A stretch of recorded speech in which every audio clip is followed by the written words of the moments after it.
अस्सलामुअलैकुम क्लास। आज हमारा लेक्चर नंबर 3 है और आज हम एक्सरसाइज 7.1 का क्वेश्चन नंबर 5 करेंगे। आपने क्वेश्चन नंबर 4 तक सबने कर लिए होंगे और नोट्स भी बना लिए होंगे। आज क्वेश्चन नंबर 5 स्टार्ट करेंगे। क्वेश्चन नंबर 5 का फर्स्ट पार्ट है, हमारे पास पॉइंट्स हैं ए, बी और सी गिवन है और हमने साबित करना है are vertices of a right triangle. सबसे पहले यानी कि ये पॉइंट्स किसके हैं? राइट ट्राइंगल के। राइट ट्राइंगल हमने ड्रॉ कर लिए, ठीक है। राइट ट्राइंगल कौन सी होती है? जिसमें एक एंगल कितने डिग्री का होता है? 90 डिग्री का, ठीक है। ये हमारे पास पॉइंट ए है, ये बी है और ये क्या है? सी। हमने साबित क्या करना है कि ये वर्टिक्स है, राइट ट्राइंगल है, तो इसमें थ्योरम कौन सा अप्लाई हो सकता है?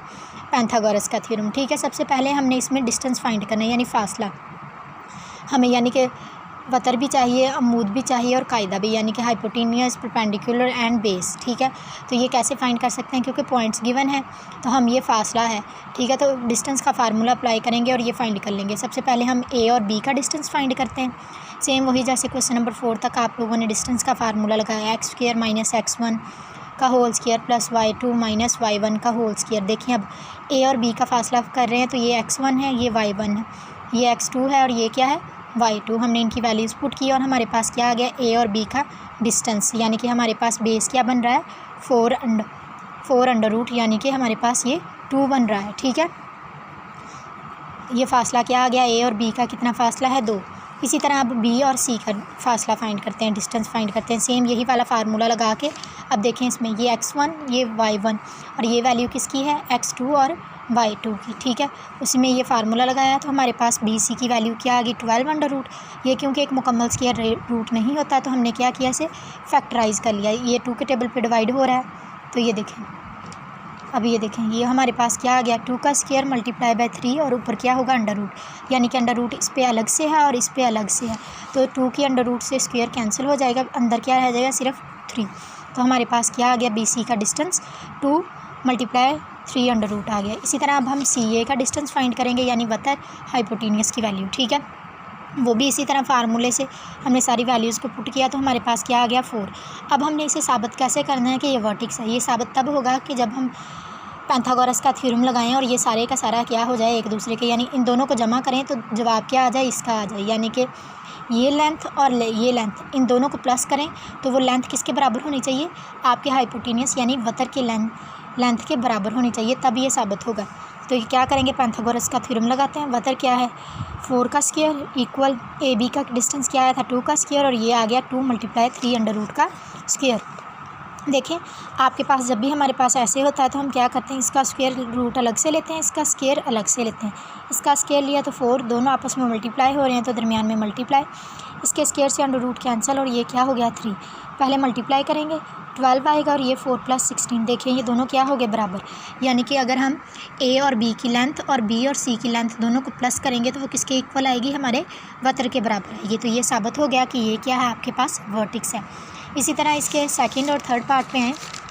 आज के लिए आपने सिर्फ सेकंड और इसका थर्ड पार्ट करना है और सेकंड और थर्ड पार्ट की डायग्राम और इसका सोल्यूशन का फार्मूला मैं बताऊंगी, बाकी आपने डिस्टेंस खुद फाइंड करना है। सेकंड पार्ट देखें, उसमें वो क्या कह रहा है? The points A B and C are the vertices of an isosceles triangle. ये कौन सी ट्राइंगल होती है? एक ऐसी ट्राइंगल जिसमें 2 लेंथ क्या होती हैं? एक दूसरे के बराबर होती हैं, ठीक है। तो हमने साबित भी यही करना है। ये कब आइसोलेसिस ट्राइंगल साबित होगी? अगर ए और सी का डिस्टेंस और बी और सी का डिस्टेंस दोनों क्या होंगे? एक दूसरे के बराबर। तो आपने क्या करना है? सबसे पहले ए और सी का डिस्टेंस फाइंड कर लें, ठीक है, चाहे ए बी का, यानी कि 2 आपके पास इक्वल, इन तीनों में से आपने 2 डिस्टेंस फाइंड करने हैं और वो दोनों क्या होने चाहिए? एक दूसरे के बराबर होने चाहिए। तो यहाँ ए बी और बी सी कर सकते हैं आप, यानी कि ए और बी का डिस्टेंस फाइंड कर लें। वही फार्मूला लगा के x² माइनस x1 का whole square plus y2 minus y1 का होल स्क्वायर और ऊपर अंडर रूट, ठीक है। और फिर बी सी का कर लेंगे। इन दोनों के आंसर क्या होंगे? सेम। अगर ये दोनों का आंसर ये वैसे एक जैसे ही आएंगे, लेकिन बाई चांस अगर एक जैसे नहीं है तो इसका मतलब है ये आइसोलेसिस ट्राइंगल नहीं है। लेकिन इस पार्ट में आपके पास ये दोनों एक दूसरे के बराबर आएंगे तो इससे साबित हो जाएगा कि ये कौन सी ट्राइंगल है? Isosceles triangle. इसके बाद थर्ड पार्ट में है। थर्ड पार्ट क्या कह रहा है आपके पास? The points A B C and D are vertices of a parallelogram. ये एक ऐसी डायग्राम होती है, यानी कि रेक्टेंगुलर डायग्राम नहीं होती जैसे आपके पास कि जिसमें आमने सामने वाले एक दूसरे के क्या होते हैं?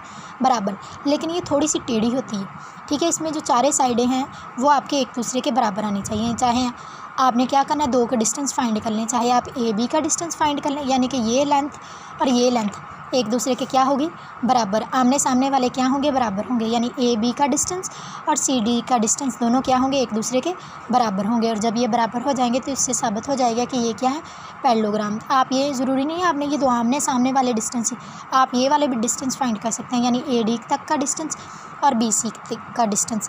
आज आप लोगों ने इसके ये सिर्फ 3 पार्ट करने हैं और इसके साथ ही नोट्स मुकम्मल कर लेने। और अगर कोई और जो उर्दू वाले हैं, उर्दू वालों ने भी सेम यही काम करना है, ठीक है। फासले का फार्मूला याद करना है, दरमियानी नुक्ते का करना है और सारा तरीक़ेकार यही करना है। खुदा हाफिज़।